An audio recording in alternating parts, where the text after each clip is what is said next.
Chief guest Ramakrishnan sir to share a few words on this auspicious occasion.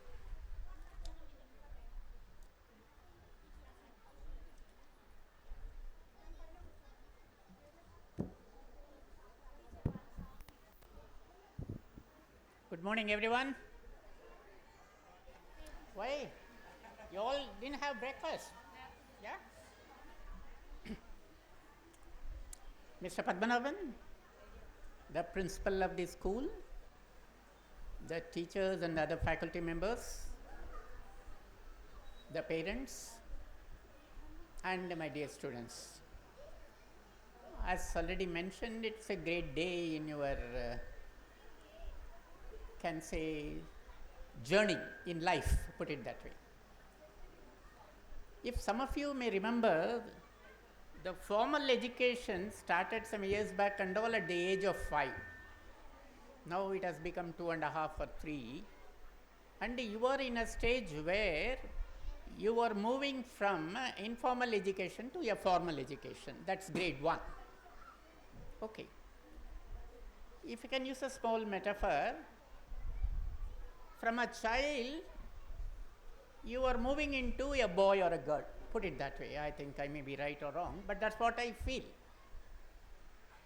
So it's a very important day,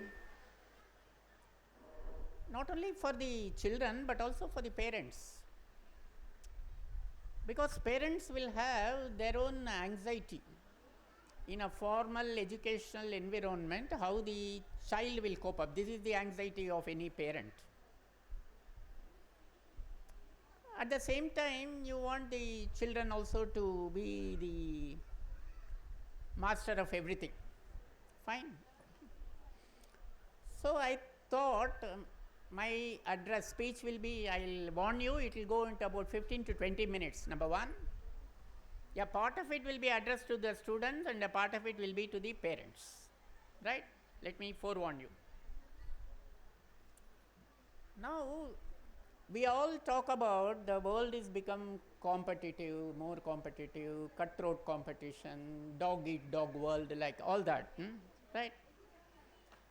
So, competition is one word which is drilled into your mind. Probably you will start drilling it in your kids' mind right from now onwards. Another word we always come across, which is very common, especially in an academic environment, is success. You should succeed. This is also another word. Competition is one, success is second, and third is happiness. I am happy, I want to be happy, right? This happiness.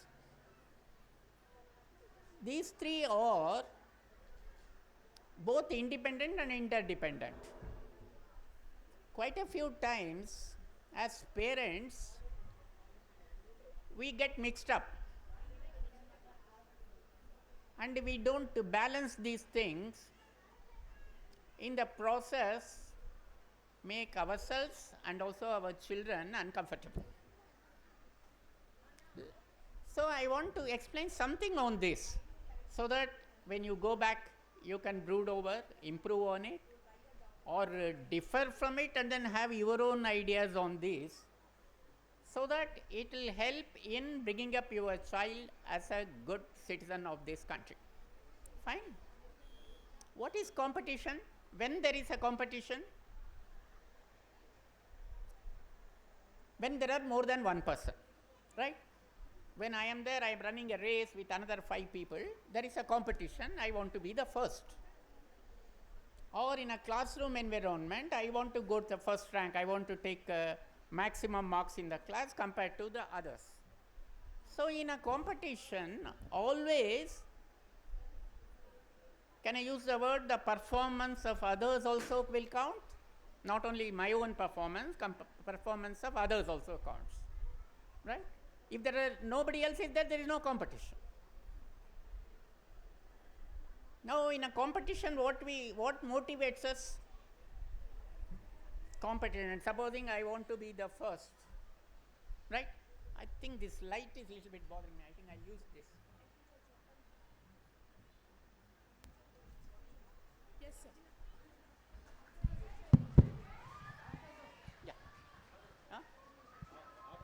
then it's okay. Take which side?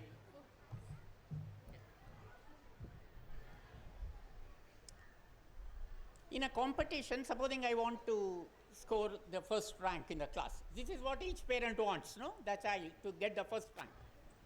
First rank in the school, first rank in the city, first rank in the state, first rank in the country, first rank in the world, whatever it is, right? What motivates or what is the trigger? How do you say that? No? The performance of others also is a major factor in this.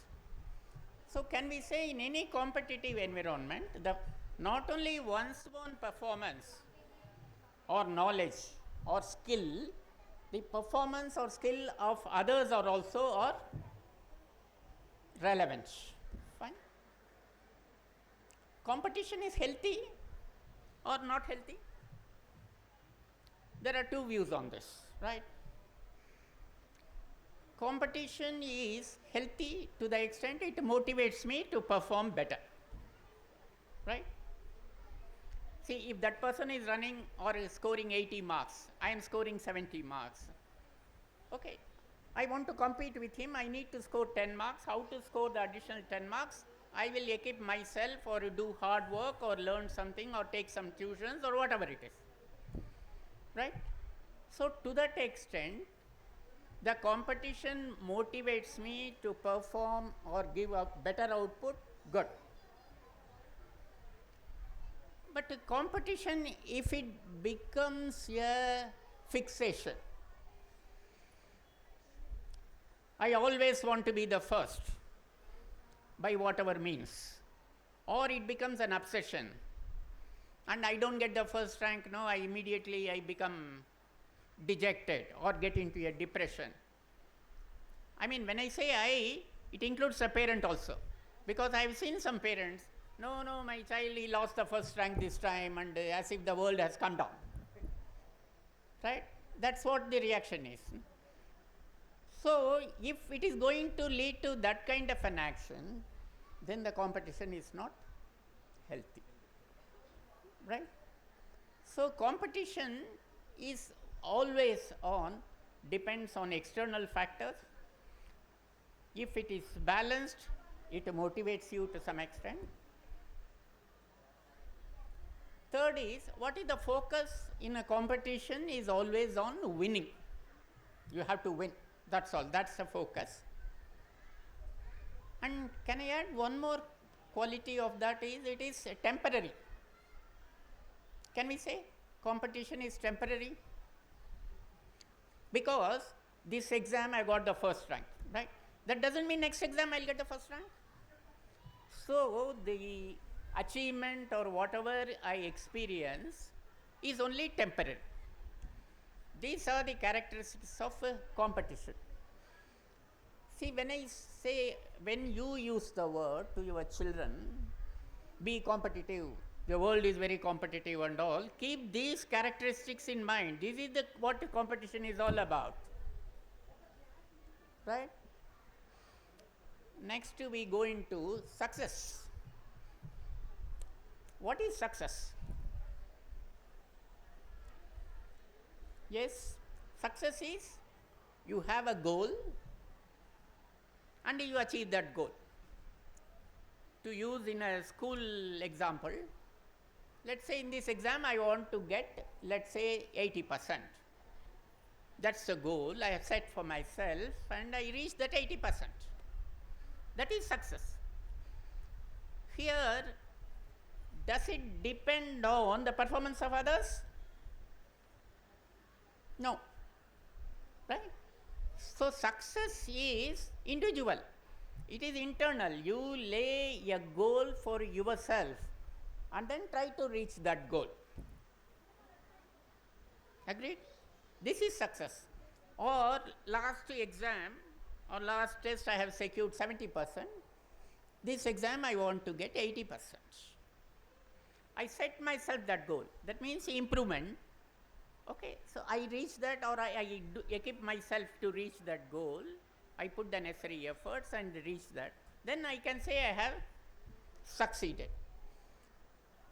So, if you look at competition and success, competition is depends on performance of others. Here, whereas success, it doesn't depend on that. It is my own.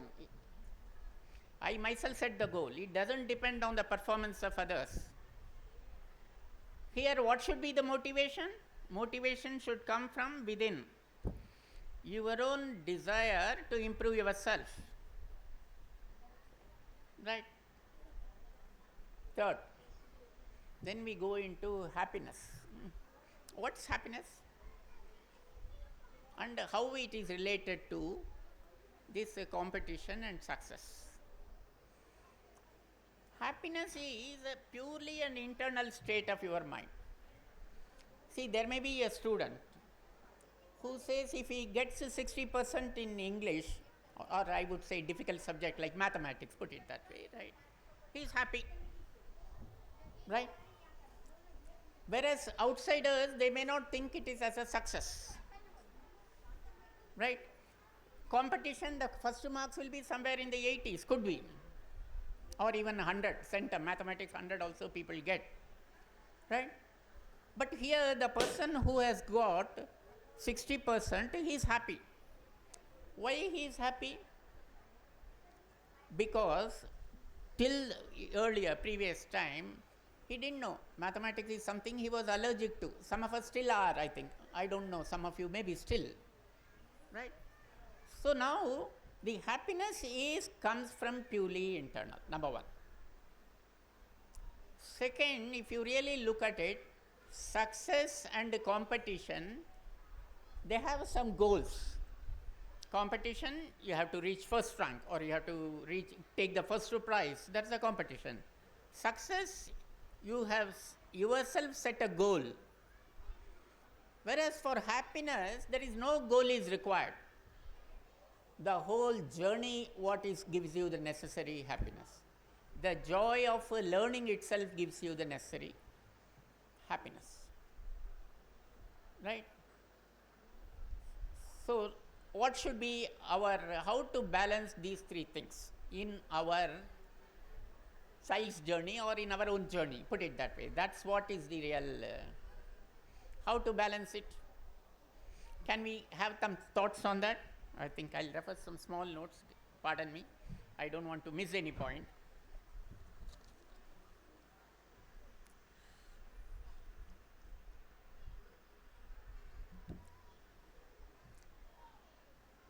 Can we say, from winning, can we say improving our own skills and knowledge and all in the learning process? Can we put it that way, slightly shift? If your focus is only on winning, you may not be happy, because that tension is always there. Not only for the child, more so for the parents. You can make out from the face of the parent whether his child has an exam on that day or not. I think he was saying 10th exam is there. I don't know, some of the parents might be here also. They may be tense about the exam, right? So, can we shift the focus from winning to improving the skill or knowledge or intellectual or the journey itself, put it that way. Then we can have the balance between these things. Second is, can we set the goals compared to the previous performance rather than an absolute number? See, we tell our child, next time you should get the first rank. Otherwise, your screen time will be reduced drastically. Could be. I don't know what kind of a punishment you all give, right? Instead of that, if the child got 10th rank last time, can we say improve from 10th to 5th? Can we put it as a performance goal, of course, vis-a-vis the previous performance? That way, the kind of a tension, stress and all we build up in a competitive environment, competition and all, will not be there. Right? Next is personal goal. See, performance goal, I have given you an example. Like last time, let's say long jump, I have jumped 8 feet. This time I want to jump 9 feet. Not necessarily I should win the first prize, second prize, third prize, or something like that. That is the performance, either marks or whatever it is. Personal goals are consistency. Consistency means, you start something, you continue to do it. Now, most of us, I think some of even parents during their learning journey, we all start studying only day before the exam. Tomorrow, what is the exam? Okay, let us prepare for that or something like that. So, the learning process, can we make it consistent? Like every day, half an hour, we will study this. Or every day, half an hour, I will practice badminton. Whatever it is, either not necessarily academic or any other thing. Or every day, half an hour, I will learn music. Or I will learn to play violin. Whatever it is. What is important is the consistency. If we are able to build that consistency, then it becomes a part of your DNA. It's set. There is no need for reminding. You need not have to remind. Have you studied mathematics? Have you done your homework? Right? Have you prepared for tomorrow's test? Have you practiced for tomorrow's class? Like that. No, all that will not come if we are able to build the consistency. Like that, consistency goals can be kept. It can also be gradual. It need not be. Sometimes, we also do as the elders for walking. The earlier days, I never used to walk. The morning walk, everyone suggests that's good for health and all that. We start very ambitious. No, we'll start 45 minutes, that's what the doctor has prescribed. Let's walk every day, 45 minutes. First day, 45 minutes. Next day, 30 minutes. Third day, 15 minutes. Fourth day, 5 minutes. Fifth day, aaj mausam theek nahi hai, we'll see tomorrow. Instead of that, start small and consistently stick to it and then try to improve. Like that, can we set personal goals? Then there will be a balance between success and happiness. Okay? Then comparison with others, it's good or bad, it's both good or bad. Both.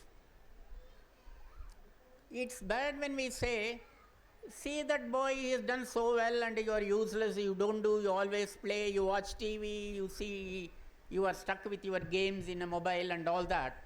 That's absolutely bad because it disturbs the self-worth of the person. The child will start feeling, my mother itself has said I am useless, so let me be useless. Do we want that kind of a situation? So, we should use comparison only for improvement, not as for a denigrating. The words you use, the way you say that, that's very important. Kindly take care. Then, we should start celebrating what we call as small wins. Small wins. In the sense, today, supposing teacher has given an assignment, right? I mean, I am trying to bring it to academic environment. So, your child has done well, got good and all. The kid comes to you in the evening and says, how do you react? Normally, most of us, good. Okay, tomorrow this. Immediately we jump to the next task. Or the kind of appreciation what we give is more general in nature. Instead of that, can we be more specific? Today you have done well, no? This, let me see. These are things you have brought out nicely. Now, this is called a small win. See, today he has won. Okay, not the long journey, this is a small win. If he starts celebrating that, the child's mind will be conditioned. Today this is what we had done, this is what we have succeeded. That will become a pattern. The child will think this is the pattern expected of me. This is what the parent, the teacher, everyone expects of me. Let me start doing this. So let us celebrate small wins.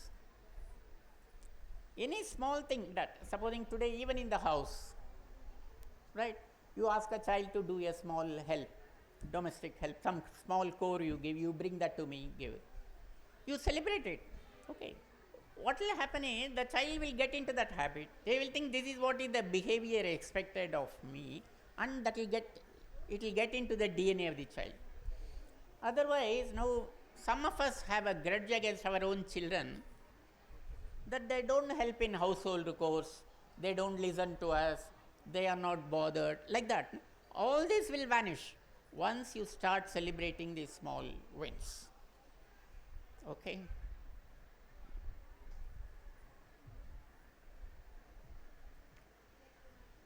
Then take breaks. In the sense, we put a timetable for the children. See, 5 o'clock you return from, or 4 o'clock here probably, 4 o'clock you return from school, 4 to 5, okay, get fresh and all, 5 to 6 something, 6 to 9 studies, like that. Okay. So in all these studies or anything, you allow for small breaks instead of a continuous this one. The small breaks will help the child in assimilating what he has studied, and also the mind will be fresh when he again starts. So this way, your competition, success and the happiness can be balanced.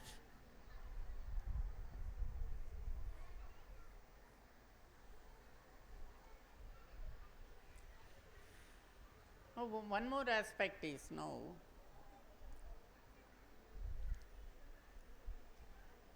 we don't spend enough time with our children.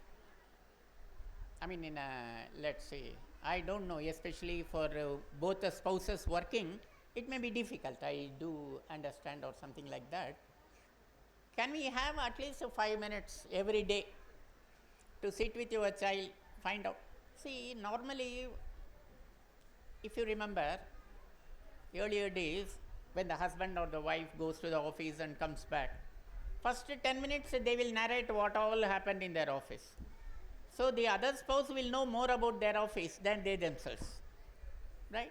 Sharing of what happened during how was your day, if I can use that kind of a phrase. Do we do that to a child? Can we sit with the child? Okay, how was your day in the school? What did you do? What did you learn? Some of us have stopped asking those questions, for whatever be the reason. Can we try to allocate in our own time schedule at least 5 minutes every day for this, as soon as a child, because the child will be eager. So that what will happen is, as I said, this will set a pattern. So the child will think, today I have all done this, good things in school, so I should share it with my parent. He will come and say, today I have learned to this. What you have learned today? Like that, Okay. So the child also will think, I need something to tell my mother in the evening, so I should learn something. The child will keep attention, pay attention in the school and try to learn something new. You stop asking questions like this, the child will get into a pattern. There is no expectation in the house regarding the school. School is school, house is house. Then when the child grows up, suddenly one day you wake up, what happened in the school or college, you ask, no, how does it matter? That's the reply child will give. Right? Can we start now, because the children now, they are going to the primary school. This is a stage where all this, we call it, tender mind, pacha manasi. I don't know Telugu exactly what you say. This is a very impressionable age. So if these habits are put in the child today, I think it will stand good for lifelong for you. Fine. Another thing is, Can we try to make a list of things what our child enjoys doing? Of course, you can say having ice cream, right? Watching, playing games in the mobile. Okay, fine, right? All this. That's why I said 10. These 2 or 3 will exhaust, right? 10 things you try to write down. And then build in those activities what all you want to do. That's how you can bring happiness. If the child, see, some of you would have experienced, I don't think, I wish you had not experienced. Earlier days, some children will refuse to go to school. I don't want to go to school. For no reason whatsoever. I mean, because he doesn't feel he enjoys the atmosphere or whatever is happening in the school or whatever it is. So the point is, you try to find out or list out 10 things, not 2 or 3. 2 or 3 is common, I mean, absolutely. 10 things where the child enjoys. Try to build the entire, let us say, the learning curve within that. That way, your child will become, let's say, competitive, can also succeed, and also enjoy learning. See, ultimately, that's what. If one doesn't enjoy learning, there's no point, there's no fun. Getting marks alone is not the aim, no? That's one, probably, that's a temporary, right? Whereas ultimately one should learn, get knowledge. That's what the school is doing, right? Now I have a few quotations. No? It's not like a moral science class, let me be very clear. It's not a moral science. But still, what I learnt as a child in my first standard or something like that, there was a Tamil poet called Avvaiyar, one old lady. If you remember K.B. Sundarambal, no, some movies and all, no, something similar. Okay, fine. In each alphabet, small sentence will be there, where it preaches the do's and don'ts for children.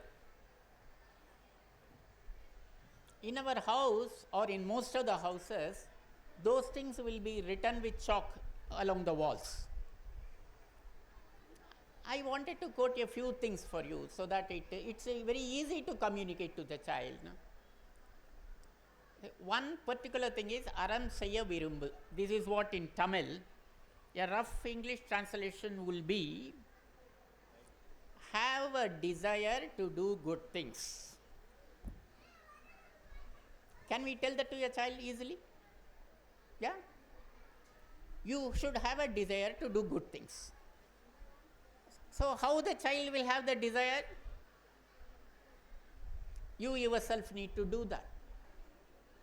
Right? And then you should also be able to enjoy. Doing good is not doing good and going on telling, I am doing this because it's a good thing. You don't want the entire world to know. You want to do it because really you want to do it, that's all. Not because of the external pressure or somebody else tells you or something like that. No. This can we develop. What are good things? What are good things, can you tell me? Desire to do good things. Can we say it? To talk politely, sweetly. This is one challenge most of us now, current generation has, because the children talk quite, I won't call it roughly, they talk like an adult, to put it that way. Right? Sometimes, some of the responses. You ask something, they will say, no, I will not do it. I cannot do it, like that. No? How the child gets this habit? How the child gets a habit? Because the child sees us doing my time is up, huh? Just 5 more minutes, huh? Right? Okay. If we speak like that, the child also gets it. It thinks that this is the way you need to react. So, be cautious when your child is around, and ultimately you can also develop that. Talk politely. Even when you say no, there is a way of saying no. Instead of being brusque, no, you can say no. One more important, I think time is up. You're all waiting for the performances. One more thing is the main problem what we have is anger. Everyone, including the child, gets angry. The moment child gets angry, it shows tantrums, right? We don't know how to control that. We also get angry. Child is angry, we are also angry, and it gets into a break point, and it gets into arguments of all the members in the house. And ultimately, at the end of the day, when going to bed, everybody is unhappy. They say, what the hell, what for we are doing all this, like that. No? So, control anger. This is something very difficult to practice. But that is the key to happiness and joy. And if you are able to build this quality in your child, see, in anger what happens now? We lose control. We are not able to think clearly. We don't know what we are doing. So you react. That reaction may be, sometimes you can retract, sometimes you may not be able to retract. And it becomes a pattern. Over a period of time, we accept it as a normal behavior. That is the tragedy. We tell our also, మా కొడుకు అలానేనండి మీరు జాగ్రత్తగానే ఉండండి అట్లా అని చెప్పేస్తాం. So, can we start now when your child is 4 years or 5 years, how to control anger? Okay, so that because anger leads to your confused state of mind, and the action is something very, very irrational action. In Bhagavad Gita, there is one sloka I wanted to bring it to your attention.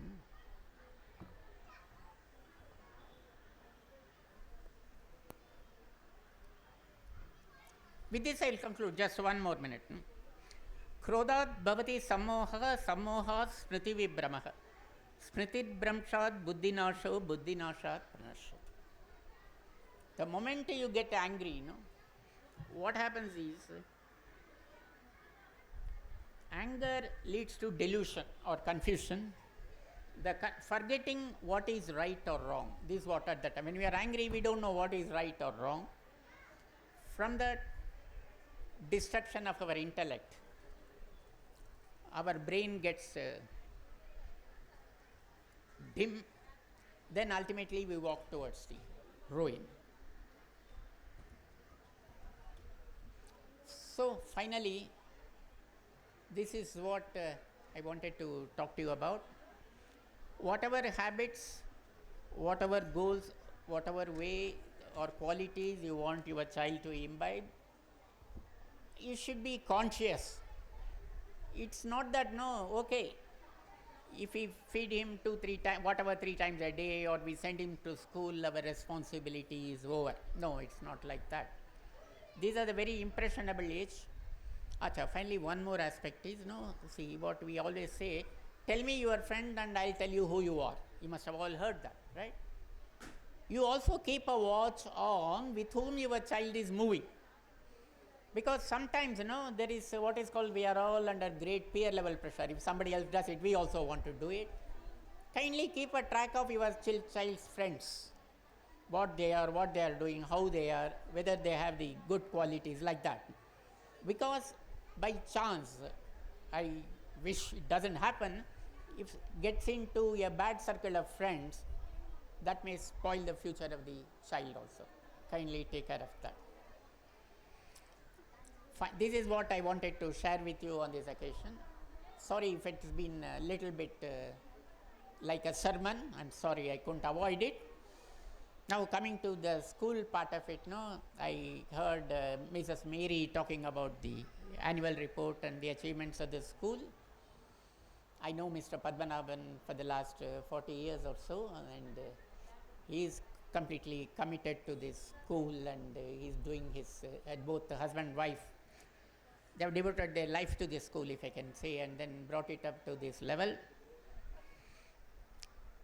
I think a great job done by all the people here till now, including Madam, I missed her name, Madam, and Srijana, of course, she had very kind words to speak about me, and all other teachers and faculty members. And I also wish whatever good things you have seen here in this school, you tell others, your friends and circles, so that the school also grows. The school grows, we also grow, everyone grows, right? Kindly put a word to everyone. That's all I wanted to share. I thank all of you for giving me an opportunity to be with you this day. Thank you.